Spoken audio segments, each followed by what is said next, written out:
나를 위해 절대로 아끼면 안 되는 것이 있습니다. 오늘 이 말씀을 끝까지 들으신다면 여러분의 남은 삶이 분명히 달라질 것입니다. 법정 스님께서는 이렇게 말씀하셨습니다. 인생에서 중요한 것은 무언가를 얻는 것보다 무엇을 소홀히 하지 말아야 하는가를 아는 일이라고요. 우리는 평생 아끼는 법을 배워왔습니다. 돈을 아끼고 시간을 아끼고 말을 아끼고 그렇게 아끼며 열심히 살아왔습니다. 그런데 잘못 아낀 것의 대가는 훨씬 더 큰 고통으로 돌아온다는 것을 나이가 들어서야 비로소 깨닫게 됩니다. 오늘은 절대로 아껴서는 안 되는 5가지를 법정 스님과 부처님의 가르침과 함께 말씀드리겠습니다. 첫 번째입니다. 충분한 수면을 소홀히 하지 마십시오. 많은 분들이 잠을 줄이며 살아오셨을 것입니다.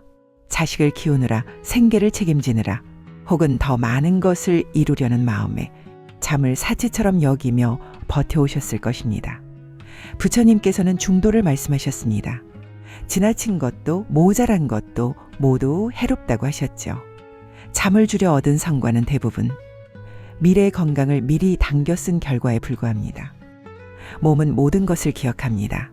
그리고 반드시 그 대가를 요구합니다. 수면 중에 우리 몸은 스스로를 치유합니다. 낮 동안 손상된 세포를 복구하고 뇌에 쌓인 노폐물을 씻어냅니다.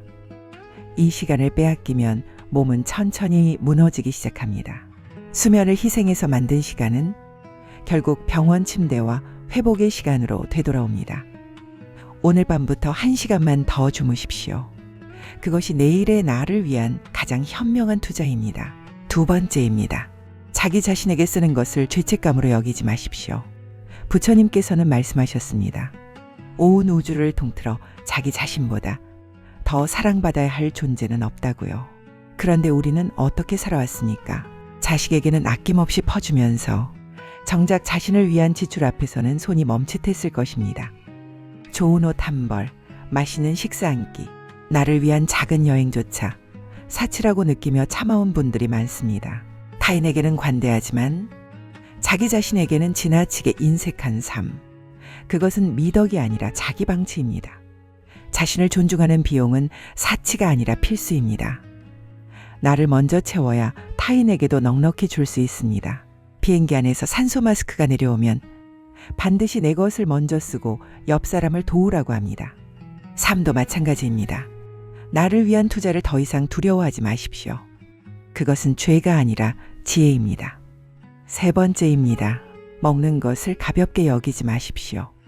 법정 스님께서는 소식하되 바르게 먹으라고 하셨습니다. 적게 먹되 제대로 먹으라는 말씀입니다. 몸은 매일의 선택이 쌓여 만들어집니다. 오늘 내가 무엇을 입에 넣느냐가 10년 후에 내 몸을 결정합니다. 당장의 욕구만 채우는 음식은 시간이 지나면 반드시 고통으로 돌아옵니다. 혈당이 오르고 혈압이 오르고 관절 무너지고 기력이 사라집니다. 반면에 몸에 좋은 음식을 선택하는 습관은 나이가 들수록 그 빛을 발합니다. 70대에도 건강하게 걷고 웃고 여행하는 분들을 보십시오. 그분들은 젊은 날부터 먹는 것에 정성을 기울인 분들입니다. 음식은 단순한 취향이 아닙니다. 앞으로 어떤 몸으로 살아갈 것인가에 대한 매일의 결정입니다. 오늘 식탁 위에 무엇을 올리실 건가요? 그 선택이 여러분의 노후를 만들어갑니다. 네 번째입니다. 몸을 움직이는 것을 게을리하지 마십시오. 부처님께서는 행선, 즉 걸으며 수행하는 것의 중요성을 말씀하셨습니다. 걷는 것 자체가 수행이라는 말씀입니다. 몸을 쓰지 않는 삶은 천천히 스스로를 약화시키는 방식입니다.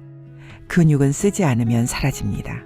60대 이후에 근육이 줄어드는 속도는 젊은 시절과 비교할 수 없을 만큼 빠릅니다. 그리고 근육이 사라지면 의지도 함께 사라집니다. 몸이 무거워지면 마음도 무거워집니다. 움직이지 않으면 우울감이 찾아오고 세상으로부터 조금씩 고립되기 시작합니다. 건강한 육체는 평온한 정신을 위한 기본 조건입니다. 거창하게 시작하지 않아도 됩니다. 하루 20분 동네 한 바퀴를 걷는 것부터 시작하십시오. 그 작은 습관이 여러분의 삶 전체를 바꿔놓을 것입니다. 다섯 번째입니다. 지혜를 쌓는데 시간을 아끼지 마십시오. 부처님께서는 지혜는 최고의 등불이라 말씀하셨습니다. 어둠 속에서 길을 밝혀주는 것은 돈도 권력도 아니라 지혜라는 것입니다. 나이가 들수록 세상은 더 복잡해집니다. 자식 문제, 건강 문제, 경제 문제, 인간관계 문제. 흔들리지 않으려면 내면이 단단해야 합니다. 정신은 사유하지 않으면 쉽게 흔들립니다. 읽고 생각하고 기록하는 시간은 불안으로부터 자신을 지키는 방패입니다. 좋은 책 한 권, 좋은 말씀 한 편. 그것이 쌓이면 어떤 위기 앞에서도 중심을 잃지 않는 힘이 됩니다. 지혜는 위기 앞에서 유일하게 남는 진정한 자산입니다. 돈은 사라질 수 있고 명예는 흔들릴 수 있습니다. 하지만 깊이 새겨진 지혜는 누구도 빼앗아갈 수 없습니다. 법정 스님께서는 말씀하셨습니다. 무소유는 아무것도 하지 않는 것이 아니라 진정 필요한 것에 집중하는 것이라고요. 잠, 자기 존중, 올바른 식사, 운동, 그리고 지혜. 이 5가지는 절대 아껴서는 안 되는 삶의 기둥입니다. 여러분은 지금 이 5가지를 얼마나 지키고 계신가요? 오늘 하루 나 자신에게 조금 더 너그러워지십시오. 그것이 진정한 자기 사랑의 시작입니다. 삶의 지혜가 필요하시다면 고요 속의 지혜와 함께 해주세요.